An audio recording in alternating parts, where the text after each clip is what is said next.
Good day. Welcome to News Now on TV360. I'm Thelma Okoro. Suspected Boko Haram members killed a police officer in an ambush in Damboa local government area of Borno State, northeast Nigeria.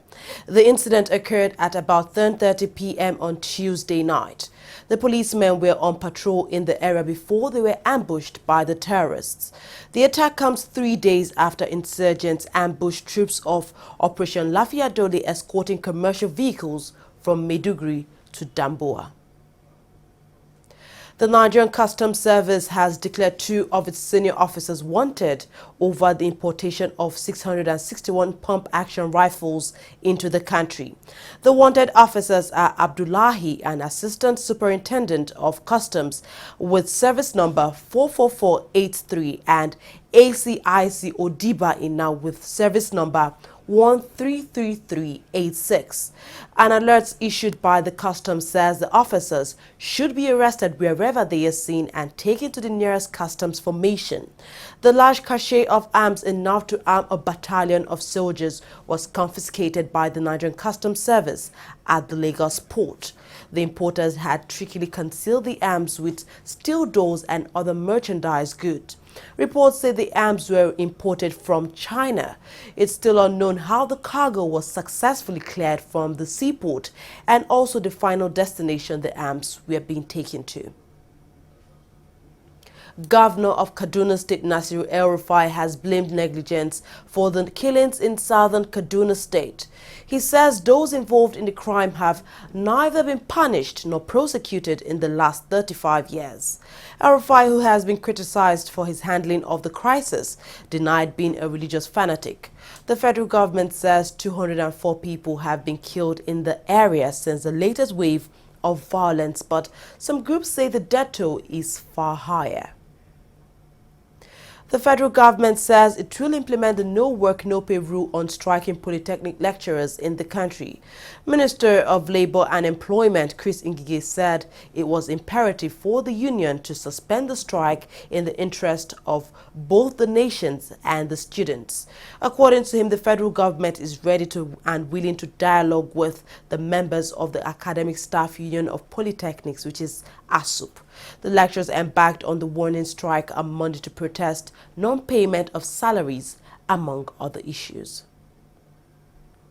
At least 41 Nigerians on Wednesday arrived the country following their deportation from the United Kingdom.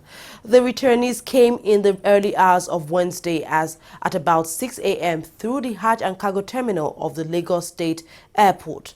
A source told TV360 Nigeria that among those deported were residents whose documents had expired and prisoners whose sentence were nearing completion. A federal high court in Abuja has adjourned ruling seeking protection for witnesses in the trial of former National Security Advisor Colonel Sambo Dasuki retired. The application was filed by the Nigerian government, represented by Oladipo Okpesheyi. The government is insisting that the witnesses be given protection by the court by not allowing their names and addresses to be made public in the course of the trial. The case has been adjourned till 1st of March 2017. A federal high court in Ado-Ekiti has rejected a fresh suit by the Economic and Financial Crimes Commission to freeze the bank accounts of Ekiti State Governor Ayodele Fayose. Justice Taiwo dismissed the motion for stay of execution filed by the commission against his judgment delivered on December 13th for lack in merit. The EFCC had frozen Fayose's accounts after it reportedly traced part of the 4.7 billion naira arms fund from the office of the National Security Advisor to his accounts. Nigeria's Minister of Transportation Rotimi Amaechi says the Senate's delay in approving the loan request of the Nigerian government is delaying the construction of the Lagos-Ibadan rail line.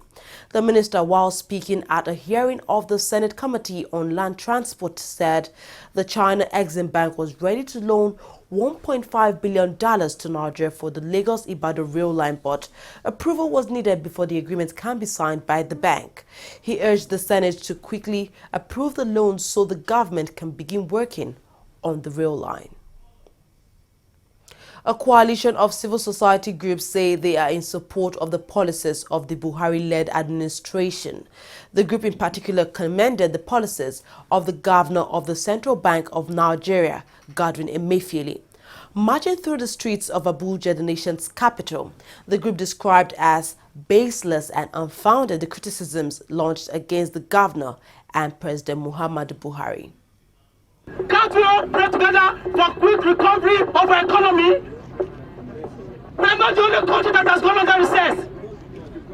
There are several countries who have undergone recess, but today they are doing well. We want to tell them that Nigeria will bounce back economically. That our president will come back alive. Our president is not dead. President Buhari is alive. And we are all praying for him. The civil society is praying for him. Our president will come back alive to fulfill his mandate to the Nigerian people. That's exactly what we want. Enough of this blackmail against the president. Enough of this blackmail against the governor of CBN. For those civil society people that are not registered, that has been sponsored by some unscrupulous politicians, we want to tell them today to desist from that rubbish. They should stop it. Nigeria is bigger than anyone. The Nigerian government has unveiled a locally produced solar-powered electronic voting machine. The device was developed by the National Agency for Science and Engineering Infrastructure. Minister of Science and Technology Ogbonnaya Onu says the device is capable of eliminating electoral malpractices and reducing the cost of conducting elections in the country. Nigeria will hold its next general elections in 2019. We believe that it is important that every vote should count and that every voter must matter. And this is what will make our democracy very strong. And then we will be in a position to elect Nigerians who will offer selfless service to the nation because they will represent the interests of those who elected them. Because if elections are not free and fair, then those who are elected through falsification and malpractices will not really owe so much to Nigerians. The solar-powered electronic voting machine with cloud-based election result collation system is developed using cloud-based computing, which addresses most of the current electoral challenges with several advantages. Specifically, it eliminates ballot box snatching, multiple thumb printing, failure of card reader, alteration of data, that is the polling result, between polling units and collection centers. In addition, it made provision for real-time election results as voting progresses. It has provision for diaspora voting. It also incorporates partial recognition, radio frequency identification device options for voters' identification, in addition to thumb printing and card reader. By this we mean, once you are the one that register and obtain that voting card, even if something is wrong with your hand, or any problem at all, your face can be used to recognize you automatically that you are the owner of this voter's card. The Nigerian police force has officially announced the death of one of its officers, Francis Mobolaji Odesonya. Before his death, Odesonya was the Commissioner of Police in Rivers State. The Inspector General of Police, Ibrahim Idris, in a statement, consoled his family over his death. According to the police, Odesonya passed on in India at the age of 56 after a brief illness. He died on the 31st of January 2017. Nigeria's Vice President Yemi Osibajo has recommended the adoption of day-to-day trials to curb corruption in the nation's judicial sector. Speaking at the opening ceremony of a summit held in Lagos, Osibajo, who was represented by the Attorney General of the Federation and Minister of Justice, Abubakar Malami, says the major problem in the judicial sector is the administration of justice. The Vice President also urged lawyers and others to change their attitudes toward and stand up for what is right. Court trials and court adjournments are some of the issues plaguing the Nigerian judiciary. Most court cases take several years before they can be assigned, heard and completed. On this backdrop, Nigeria's Vice President Yemi Osibajo has recommended the adoption of day-to-day court trials to curb corruption in the nation's judicial sector. Speaking at an event organized by the Lagos State Ministry of Justice, Osibajo, who was represented by the Attorney General of the Federation and Minister of Justice, Abubakar Malami, said the major problem in the judicial sector is the administration of justice. He urged the sector to introduce weighty costs for delay in carrying out justice. The Vice President also urged lawyers and other judicial officers to change their attitudes and stand up for what is right. There is no doubt that the justice sector in Nigeria is currently underfunded. Perhaps one reason for this is the general clamor for government spending on visible infrastructure over intangible items that can be seen visibly. This is sometimes informed by the Nigerian people's lack of trust in the integrity of government institutions. If you tell an average Nigerian citizen that the government utilizes his taxpayers' money to promote good governance and institutional reforms, he or she is likely to label that government a corrupt one. Lagos State Governor Akinwumi Ambode also called for a functional judicial system to protect investment and encourage economic development. Experience has shown that societies with equal and unhindered access to justice have a better environment for economic growth and poverty alleviation than those that do not. As a government, we are well aware that to achieve our socio-economic goals of a cleaner, secured, peaceful, and more prosperous Lagos State, we need a functioning justice sector, which guarantees not only the maintenance of law and order, the enforcement of human rights and freedom, but also provides an administration of justice ambience that protects investments and encourages economic development. The global strides in commerce and information technology have transformed the world into a global village. Thus, one of our top priorities is to leave behind a legacy of a 21st century justice sector driven by digital technology and powered by digital literate judicial officers and legal service providers.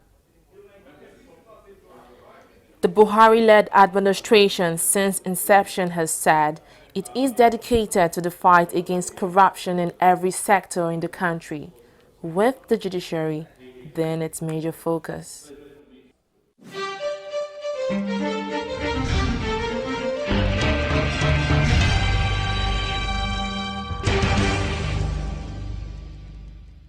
Corruption not in my country. Mr. John! Mr. John! What is it now? What is it now? Please turn down the volume of your music. It's too loud. And how is that your business? It is disturbing me. I can't sleep. And the same way you are disturbing my right to good music and where I enjoy it. What's wrong with you? Is there another person complaining? Maybe we thought that you have lost your mind. Are you having a party? I'm just respecting you, sir. Remember, I've paid my husband too. You will not understand why we are complaining because you do not care about other people except yourself. Look, the transformation we need in this country begins in this compound. Yes, now. From you, and I. This your selfishness is an offshoot of corruption. And corruption not in my country. Oh, you know, go to your bank. Go. Corruption not in my country.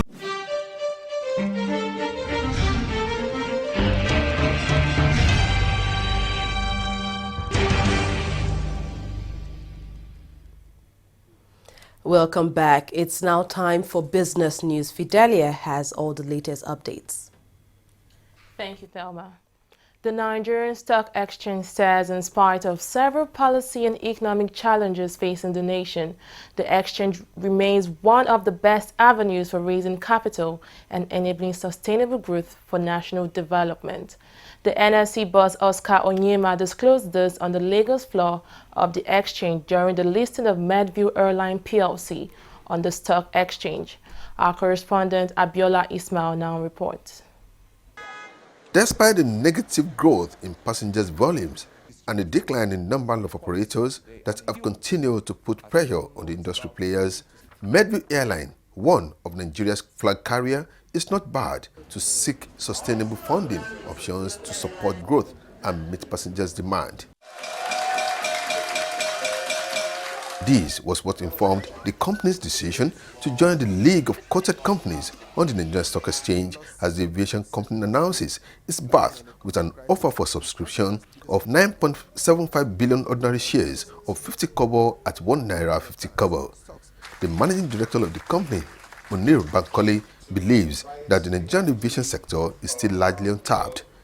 Bankole says the Nigerian aviation industry saw devaluation in activities between the second half of 2014 and 2016 in terms of the number of transactions, aircraft, the weight of cargoes and mail moved, and attributed these to the downturn in the economy and various other challenges faced by the operators in the industry. Fastest growing business outfit will be in the aviation business. And the aviation business is one business that exposes the economy of the country to the international community. So as we know, it's dollar driven and is perfectly the fastest, the safest, and the most secure when you look at the business of aviation. What we are going through in Nigeria today is just a test that which every one of us should learn something from it. And with the development of the drive of the federal government, and with the encouragement we have seen from the Nigerian stock market with the partner with SEC, I think the growing business today is for every individual private business to ensure that they grow the market so that they can be part of those to be listed today. It's a very great day for us. Oscar Onyema, the Chief Executive Officer, NSC, says with this listing, the company is showing its commitment to a culture of strong corporate governance, excellence, professionalism, and efficient services to its passengers, as well as providing increased return to its shareholders. The NSE boss, however, called on other participants in the aviation industry value chain to look seriously at leveraging the opportunities that abound in the Nigerian capital market. Listing by introduction of 9.75 billion ordinary shares of Medview Airlines on the main board of the Nigerian Stock Exchange at a listing price of 1 naira 50 kobo per share is a combination of several months of hard work by all parties to the transaction, including the Securities and Exchange Commission and the Nigerian Stock Exchange. This listing has added 14.65 billion naira to the market capitalization of the exchange, further deepening the Nigerian capital market. It will also increase the visibility of Medview Airlines PLC and differentiate it as a professionally run airline with high corporate governance standards, having met the NSE listings criteria. But while experts in the aviation industry continue to criticize the industry, with most domestic airlines struggling to stay afloat, the Minister of State Aviation, Adi Shirika, is still optimistic, saying there is growth and development within the Nigerian aviation sector.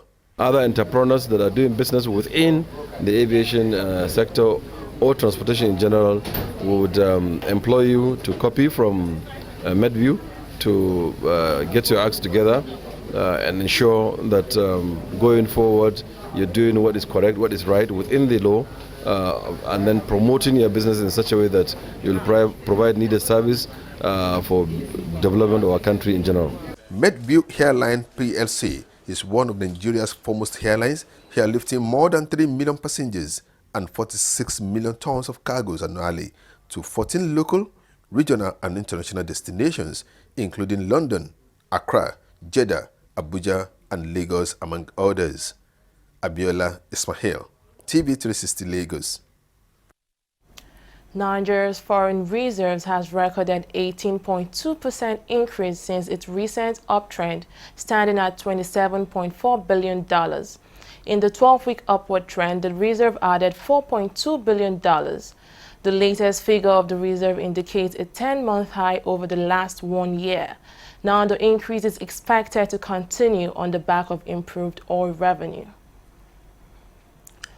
Oil edged further above $55 a barrel on Wednesday, supported by signs that Russia and OPEC producers are delivering on promised supply reductions.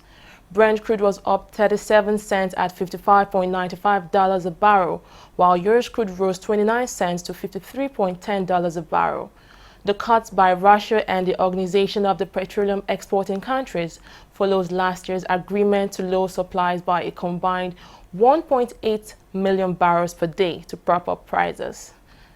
Well, that's all on business. Thelma will be back with more stories. Don't go away.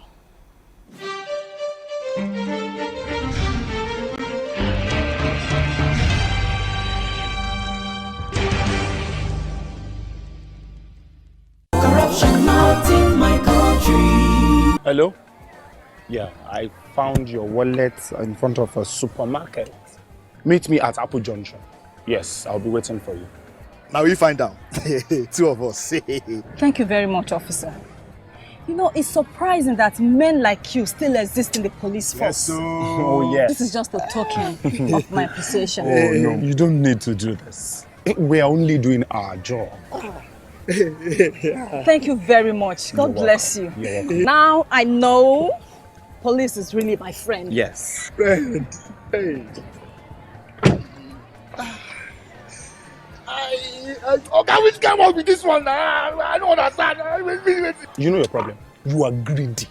I'm a policeman who is doing his job. All forms of corruption in the force. Not in my country. Corruption not in my country.